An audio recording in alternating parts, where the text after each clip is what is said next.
Selamat pagi Indonesia. Jumpa kembali Gaya Budiman, Indonesia Bambu Channel. Ya, tidak banyak yang tahu karena tidak paham atau karena tidak pernah melihat bagaimana bambu ditebang. Ya, jadi ini adalah potongan bambu paling atas. Pada saat menebang, bambu bagian ini dibuang begitu saja di tempat penebangan bambu. Ya, padahal sesungguhnya ini masih dapat berguna. Perlu diketahui bahwa limbah bambu seperti ini contohnya. Ini batang bambu kecil ini bisa dimanfaatkan untuk angklung, ya, alat musik bambu yang begitu terkenal dari Indonesia. Ya. Kemudian sisi lain, ya, ini cabangnya. Cabangnya ini bisa kita manfaatkan untuk bibit bambu. Ya, kita hitung 1, 2, 3, 4, 5, 6, 7, 8, 9, 10. Yang atasnya sudah terlalu kecil. Jadi dari satu pohon bambu yang bagian ujungnya, bagian daunnya dibuang, terdapat setidaknya 10 ruas yang masih bisa kita manfaatkan. 10 bibit bisa kita hasilkan. Ya. Memang tidak sama, bervariasi. Ada yang 5, ada juga yang 7, 8, 9 hingga belasan dalam satu pohon. Selama ini terbuang-buang, termasuk daunnya. Ya, daun bambu ini bisa kita manfaatkan sebagai kompos, sebagai media tanam. Ya, yang sudah terbukti sangat baik untuk pertumbuhan tanaman. Semuanya tergantung kepada Anda, kembali kepada Anda, dimanfaatkan atau tidak. Saya hanya memberikan contoh, ya. Dan contoh itu kali ini kita berikan untuk bibit, ya, pemanfaatan untuk bibit. Ya, ini dia cabang-cabang bambu yang sudah kita ambil, kita lepaskan dari batang bagian ujung, ya. Kita ambil dengan golok. Fisiknya seperti ini. Jadi kita lihat, ya. Kita ambil salah satu.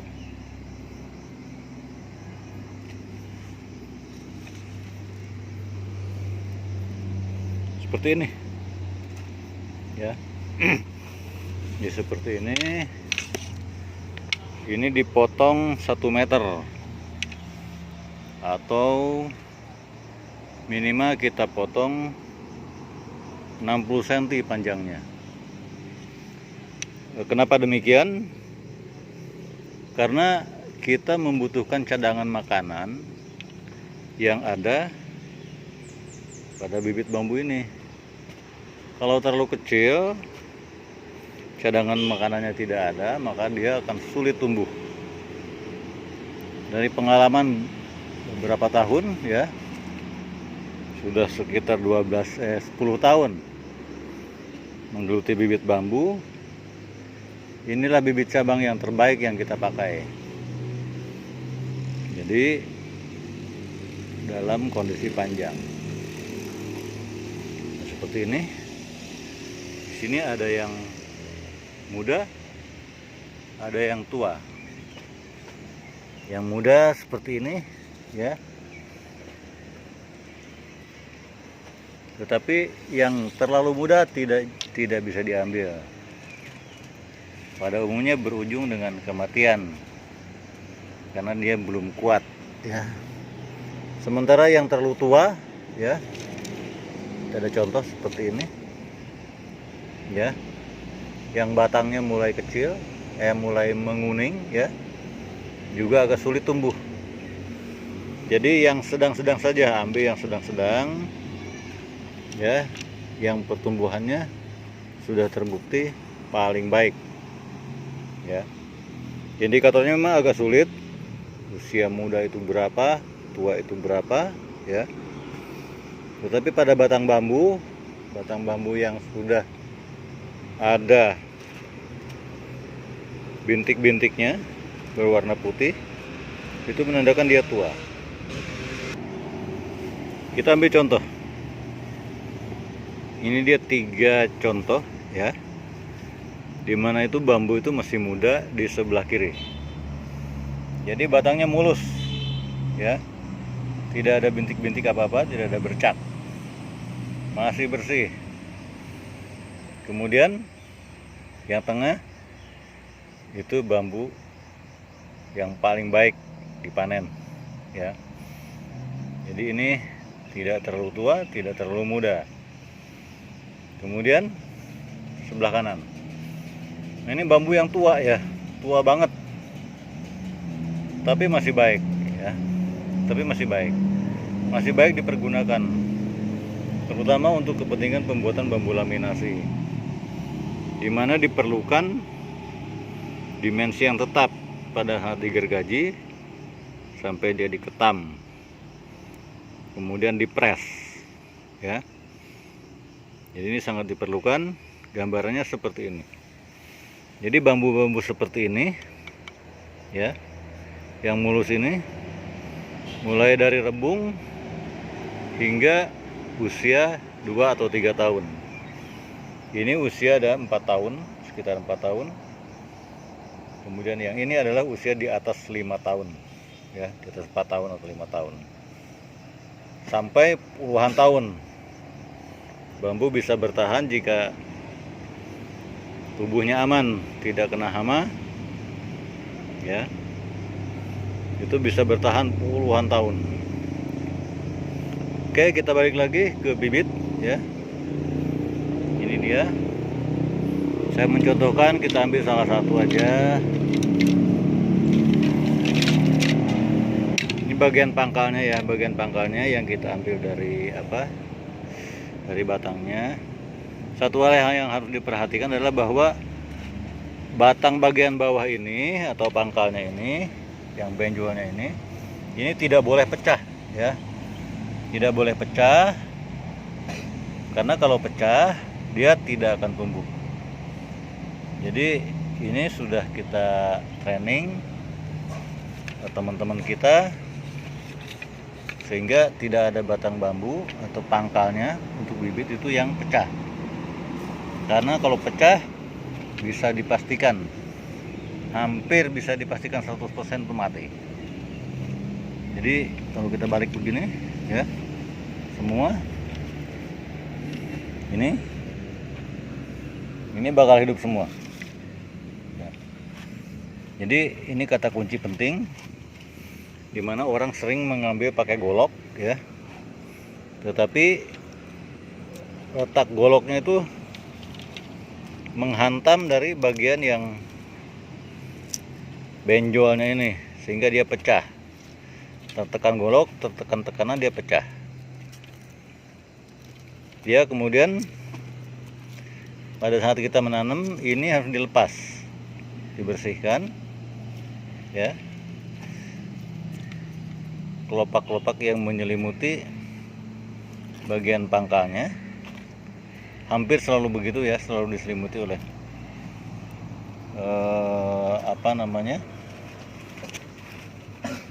kelopak buluh ya. Ini dibersihkan. Kenapa dibersihkan? Karena seringkali di sini ya, di sini tuh ada hama. Hama apa? Apit dia, apit. Jadi dia kutu pengisap cairan tanaman. Nah, ini tidak begitu nyata, tetapi memang ada ya, yang putih-putih ini. Jadi demi keamanan kita lepaskan semua, kita bersihkan. Kenapa? Kalau tidak kita bersihkan, maka pada saat ditanam dia akan mengisap cairan ya, yang berakhir dengan kematian bibit bambu tersebut. Jadi kita lihat seperti ini, kita lepaskan aja semua ya, kita lepaskan semua supaya menjamin setiap bibit yang ditanam itu tumbuh ya. Nah, yang seperti ini sama ya, kita lepaskan karena seringkali seperti ini ya, hama ini bersembunyi di sini. Kalau hama ini karena dia mengisap cairan tanaman, maka ada kemungkinan menyebabkan kematian. Jadi pertama, kata kuncinya tidak pecah ya, tidak pecah. Kemudian yang kedua, tidak ada hama. Ini akan menjamin pertumbuhan bibit bambu. Oke, inilah bibit bambu yang siap tanam. Oke, kita lanjut. Jadi ini adalah bibit bambu yang tadi ya. Yang benar adalah bahwa setiap bibit bambu yang diambil itu ditanam saat itu juga. Jadi setelah Anda melepaskannya, membersihkannya, memotongnya dengan ukuran panjang yang sama antara 60 sampai 100 cm, itu langsung ditanam di polybag. Tetapi kadang-kadang pekerjaan numpuk, capek dan lain-lain, belum sempat ditanam pada hari itu. Ditanam keesokan harinya, maka Anda lakukan perendaman bibit bagian pangkalnya pada air ya. Ini juga untuk mengurangi dehidrasi, karena pada saat dipanen dia terputus dari akarnya. Jadi aliran airnya berhenti. Kita bikin seperti ini agar dia tetap lembab, agar dia tetap hidup ya. Ingat, di sini cabang-cabang ini ada nyawanya ya, kita harus pertahankan agar dia tetap hidup.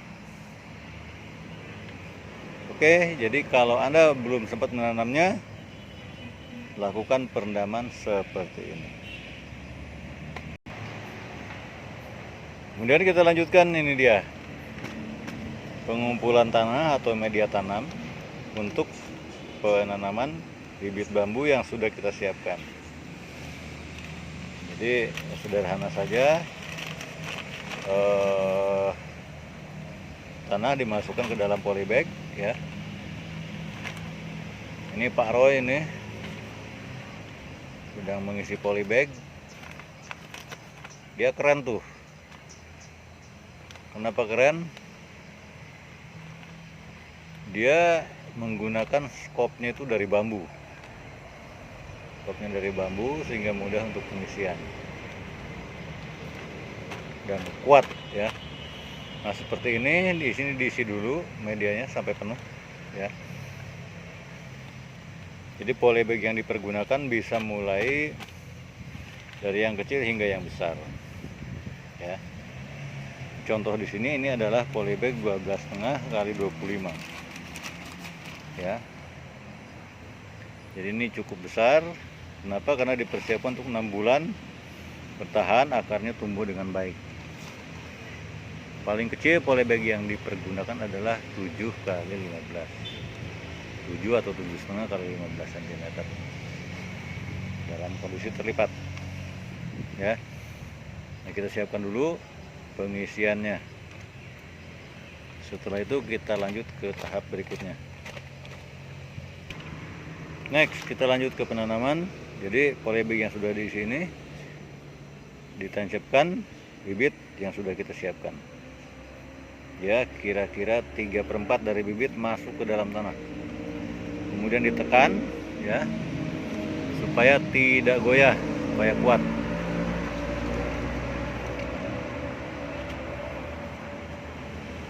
Ya, oke.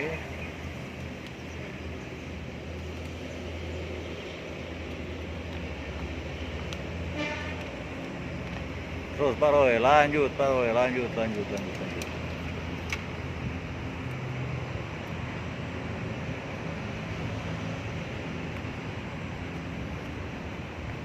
Oke.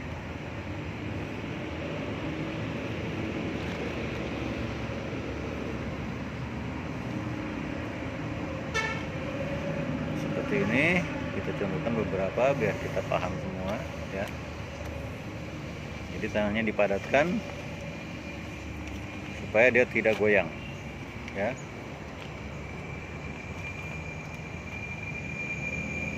Ya, kita lanjutkan sebelah sini. Nah, ini dia sudah tertancap dengan mantap ya. Bibit-bibitnya sudah tertancap dengan mantap.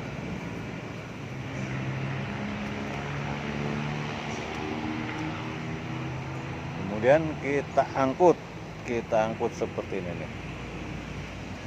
Nah, kita menggunakan gerobak dorong ya. Gerobak dorong ini paling banyak dipakai untuk pertanian, di pembibitan, kemudian juga di bahan bangunan. Merek apa saja, tapi dia yang penting kuat untuk membawa bibit ini ke tempat pembibitan, disusun dengan rapi. Ya, ini kita angkut ya.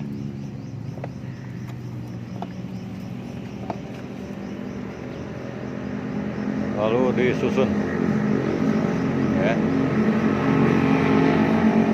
susun dengan rapi agar mudah proses pemeliharaan berikutnya. Jadi proses pemeliharaannya tidak banyak. Yang paling penting adalah satu hal, penyiraman.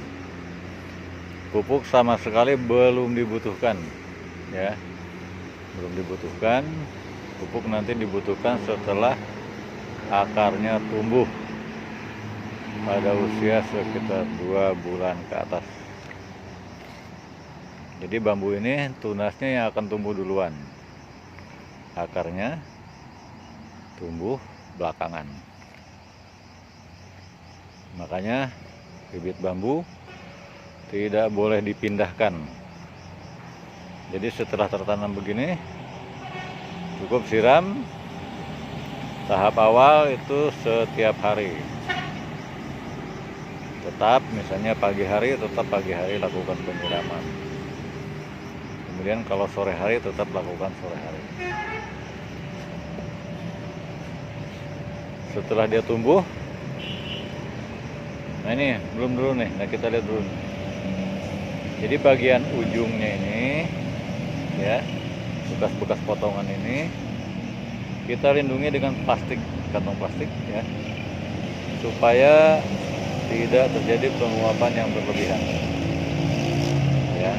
Ini menjamin tidak ada penguapan dari potongan yang sangat besar ini ya. Lari untuk menjamin dia tumbuh dengan baik ya. Jadi pemeliharaannya cukup dengan pemberian air saja atau penyiraman yang umum dilakukan. Setelah 10 hari hingga 2 minggu, tunas-tunas akan mulai tumbuh. Kita cek salah satu ya, kebetulan ini sudah tumbuh ya. Jadi ini sudah ada tanda-tanda kehidupan. Yang semula mata tidur ya, yang semula belum ada tunasnya, kemudian tunasnya keluar. Selebihnya tinggal menjaga agar tunas-tunas ini tetap hidup, yaitu dengan cara penyiraman Kalau dilakukan pada musim hujan, tentu saja penyiramannya tidak perlu. Tetapi kalau tidak kena hujan, penyiraman ini menjadi kata kunci untuk tumbuhnya bibit bambu. Kita lihat yang lain, ya. Masih kecil, tapi sudah benar-benar nyata ada kehidupan. Dia sudah tumbuh, ya, sudah tumbuh. Kemudian kita coba cek yang lain juga. Ini agar mudah, ya, kelihatan sudah tumbuh dia, ya, sudah tumbuh dia. Pertumbuhan yang menggembirakan. Kita cek yang lain, ya. Tunas sudah keluar. Lalu kita cek yang lain, ya. Tunas sudah keluar. Ini dalam kurun waktu 10 hingga 15 hari. Tunasnya sudah pada keluar. Ya, dari setiap ruas keluar. Ya.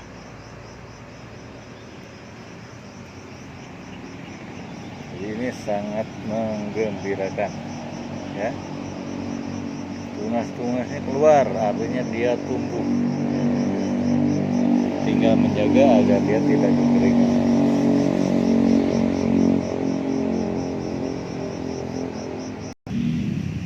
Oke, balik lagi kepada yang tadi, ya.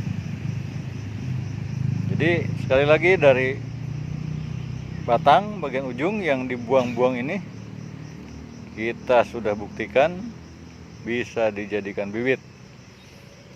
Dan kebetulan kita tadi sudah hitung ada 9 cabang yang bisa kita jadikan bibit. Maaf, 10 ya. Satu batang ada 10. Anggaplah tidak sama setiap batang. Kita ambil rata-rata 5 saja, ya. 5 saja yang bisa kita ambil untuk jadikan bibit. Maka satu batang bambu akan menghasilkan 5 bibit baru.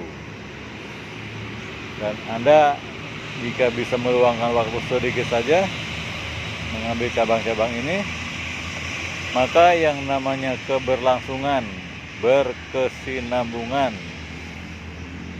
kemudian kelangsungan daripada suplai bambu itu akan bisa terjaga. Jadi tidak seperti sekarang, pada umumnya orang baru berani memanen saja. Sudah ada yang menanam atau memanen disertai dengan penanaman, tetapi jumlahnya masih sangat sedikit, ya. Jumlahnya masih sangat sedikit, tidak memadai, sehingga jumlah bambu dari tahun ke tahun berkurang terus. Apalagi pemanenan tidak bijaksana, bambu muda pun disikat habis, ditebang, yang penting terjual. Makanya kita sering melihat bambu-bambu muda itu terdapat nyelip di antara, misalnya di toko material bahan bangunan, ya. Itu banyak bambu muda yang kisut, pewet, tidak ada berguna, ya. Ini bukan hanya tidak ada gunanya. Jadi bambu-bambu muda ditebang ini, apalagi jumlahnya terlalu banyak, ya, akan membuat rumpun bambu menjadi sangat lemah. Yang tersisa hanya rebung-rebung atau bambu muda, ya, usia 1-2 tahun.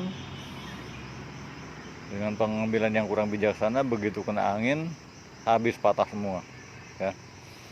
Untuk dia kembali segar dan bisa dipanen itu butuh waktu lama. Tapi seandainya panen berjalan 30%, 35%, itu dijamin rumpun bambunya awet, setiap tahun bisa dipanen. Pemanenan yang membabi buta, ya, karena seringkali pemanenan itu dilakukan oleh pembeli, bukan oleh yang punya rumpun bambu,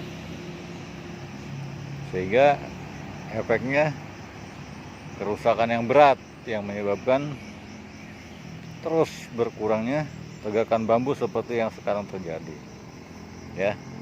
Bambu hitam misalnya sekarang sudah drop, banyak kekurangan. Bambu petung apalagi, bambu petung diambilin, tidak ditanam, ya, hanya sedikit ditanam. Padahal produksi bibit bambu sudah cukup besar, tapi lakunya susah, ya, karena yang nanam masih sedikit. Tapi pada saat dibutuhkan untuk kepentingan industri, sebetulnya dunia pembibitan Indonesia sudah siap untuk mendukung. Hanya saja dibutuhkan kerjasama antara yang membangun perkebunan kemudian dengan para petani bibit bambu. Oke, saya kira ini saya sampaikan agak panjang, agak detail ya, agar tidak terjadi kegagalan dalam pembuatan bibit bambu. Dan ternyata mudah, ya. Di sini terkandung juga sesuatu hal yang sangat positif, merubah limbah menjadi uang. Bisa dilakukan asal mau. Kenapa? Karena ini batang-batang seperti ini, ujung-ujungnya ini dipotong oleh yang panen, dibiarkan di kebun, dibiarkan, tidak diambil sama sekali. Kalau kita ambil malah mereka senang, tidak nyampah, ya. Dan semua itu gratis, tidak bayar sama sekali, ya. Jadi ini peluang usaha yang bagus. Semuanya akan kembali kepada Anda, mau atau tidak, ya. Keberlangsungan bambu di tanah air sangat tergantung kepada Anda. Kami hanya memberikan contoh, ya, dengan harapan bambu Indonesia maju lebih baik. Terima kasih. Salam bambu.